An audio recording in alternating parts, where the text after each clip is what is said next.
ಹಿಂದಿನ ಸರ್ಕಾರದಲ್ಲಿ ಚುನಾವಣೆಗೆ ಮುನ್ನ ಮಂಜೂರಾಗಿದ್ದ 3,375 ಮನೆಗಳನ್ನು ಈಗಿನ ಸರ್ಕಾರ ಕುಣಿಗಲ್ ಕ್ಷೇತ್ರಕ್ಕೆ ವರ್ಗಾವಣೆ ಮಾಡಿದ ಹಿನ್ನೆಲೆಯಲ್ಲಿ ವಸತಿ ಸಚಿವರ ಕಚೇರಿ ಮುಂದೆ ನಡೆಸಲು ಉದ್ದೇಶಿಸಿದ್ದ ಧರಣಿಯನ್ನು ಕೈಬಿಡಲಾಗಿದೆ ಎಂದು ತುರುವೇಕೆರೆ ಶಾಸಕ ಎಂಟಿ ಕೃಷ್ಣಪ್ಪ ತಿಳಿಸಿದ್ದಾರೆ.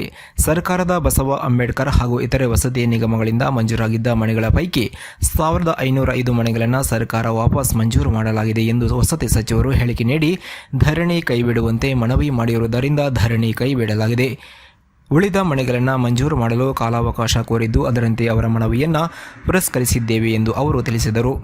ಮಾಜಿ ಶಾಸಕ ಮಸಾಲ ಜಯರಾಮ್ ತಾಕತ್ತಿದ್ದರೆ ಮನೆಗಳನ್ನು ವಾಪಸ್ ತರಲಿ ಎಂದು ಸವಾಲು ಹಾಕಿದರು. ನಾವು ನಮ್ಮ ತಾಕತ್ತನ್ನು ತೋರಿಸಿದ್ದೀವಿ.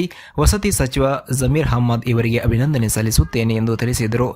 ರಾಜ್ಯ ಸರ್ಕಾರ ಗ್ಯಾರಂಟಿಗಳನ್ನು ಹೊರತುಪಡಿಸಿ ಯಾವುದೇ ಕ್ಷೇತ್ರಕ್ಕೂ ಅನುದಾನ ನೀಡುತ್ತಿಲ್ಲ. ಸರ್ಕಾರ ನಿಷ್ಕ್ರಿಯಗೊಂಡಿದೆ. ಅನುದಾನಕ್ಕೆ ಹಣ ಬಿಡುಗಡೆ ಮಾಡಲು ದುರ್ಬಲವಾಗಿದೆ. ಸರ್ಕಾರದಿಂದ ಯಾವುದೇ ಅಭಿವೃದ್ಧಿ ಹಾಗೂ ಪ್ರಯೋಜನ ಆಗುತ್ತಿಲ್ಲ ಎಂದು ಇದೇ ವೇಳೆ ಆರೋಪ ಮಾಡಿದರು. ಈ ಸಂದರ್ಭದಲ್ಲಿ ಮುಖಂಡರುಗಳಾದ ಹೆಡಿಗೆಹಳ್ಳಿ ವಿಶ್ವನಾಥ್, ಬಿಎಸ್ ದೇವರಾಜ್, ವಿಜಯೇಂದ್ರ, ಮಂಗಿಕುಪ್ಪೆ ಬಸವರಾಜ್, ಹರಳಿಕೆರೆ ದೀಪು, ಹರಿಕಾರಣಹಳ್ಳಿ ಮಂಜಪ್ಪ ಸೇರಿದಂತೆ ಇತರರು ಹಾಜರಿದ್ದರು. ವರದಿ ಸುರೇಶ್ ಬಾಬು ಎಂ, ತುರುವೇಕೆರೆ.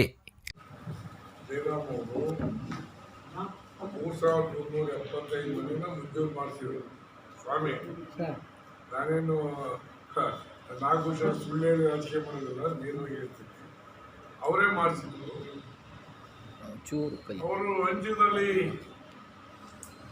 ಡಿಲೇ ಮಾಡಿದ ಪ್ರಯುಕ್ತ ಚುನಾವಣೆ ಬಂದರೆ ಹಂಚಿಕೆ ಆಗಲಿಲ್ಲ. ಅವನ್ನ 7/7/23ರಲ್ಲಿ ಸರ್ಕಾರ ಆದೇಶ ಮಾಡಿ 3,375 ಮನೆಯನ್ನ ಕುಣಿಗಲ್ ಕ್ಷೇತ್ರಕ್ಕೆ ಟ್ರಾನ್ಸ್ಫರ್ ಆಯಿತು. ನಮ್ಮ ಮಾಜಿ ಶಾಸಕರ ಕೈವಾಡ ಇದರಲ್ಲಿದೆ.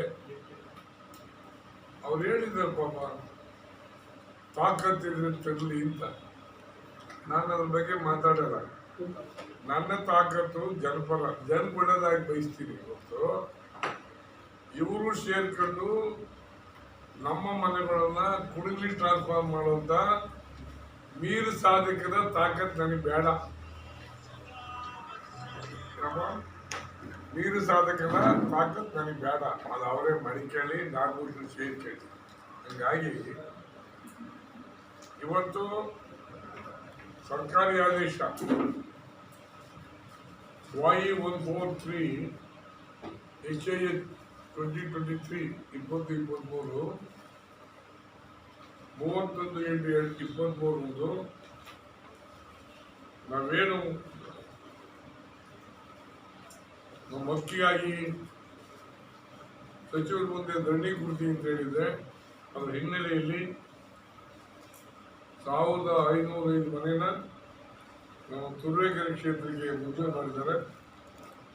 ನಾನು ವಿಶೇಷವಾಗಿ ನಮ್ಮ ಜಮೀರ್ ಅಹ್ಮದ್ ಅವರಿಗೆ ನಾನು ಕೃತಜ್ಞತೆಯನ್ನು ಸಲ್ಲಿಸ್ತೇನೆ.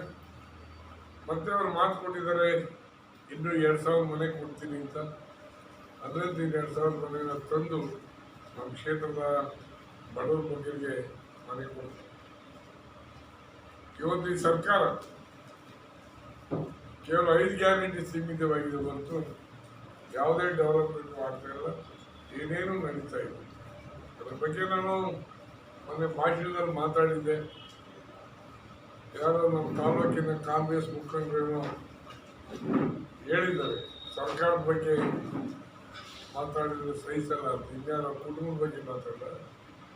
ನನ್ನ ಶಾಸಕ ಸರ್ಕಾರದ ಬಗ್ಗೆ ಮಾತಾಡೋದಕ್ಕೆ ಹೊರತು ಮಸಾಲೆ ಜಯರಾಮ್ ಥರ ವೈಯಕ್ತಿಕ ಮಾತಾಡೋದು ಅಭ್ಯಾಸ ನನಗಿಲ್ಲ, ಮಾತಾಡೋದಿಲ್ಲ. ಅದು ಮೀರು ಸಾಧಿಕ ಕೆಲಸ ನನಗೆ ಬೇಕಿಲ್ಲ.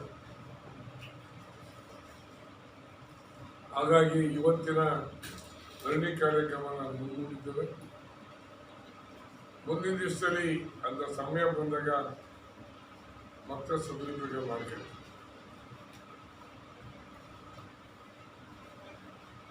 ಈ ಸರ್ಕಾರ ಗ್ಯಾರಂಟಿ ಹೊರತುಪಡಿಸಿ ಯಾವುದೇ ಕ್ಷೇತ್ರಕ್ಕೆ ಡೆವಲಪ್ಮೆಂಟ್ಗೆ ಅನುದಾನ ಕೊಡುವಲ್ಲಿ ವಿಫಲವಾಗಿದೆ.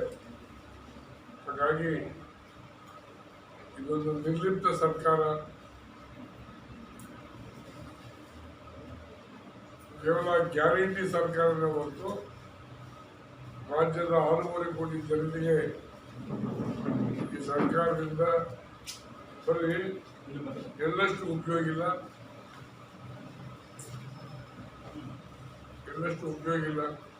ಡೆವಲಪ್ಮೆಂಟ್ಗೆ ಯಾವುದೇ ಹಣ ಬಿಡುಗಡೆ ಆಗ್ತದೆ.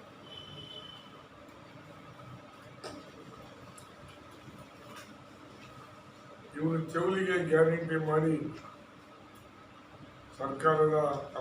ಮಾಡಿ ರಾಜ್ಯದ ಸಮಸ್ತ ಬೆಳವಣಿಗೆ ಮಾರಕವಾಗಿದ್ದರೆ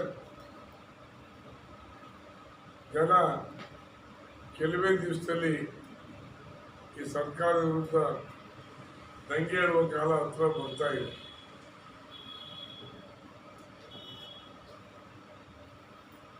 ನೆಕ್ಸ್ಟ್ ನಮ್ಮ ಹೇಮಾವತಿಯ ಅಧಿಕಾರಿಗಳಿಗೆ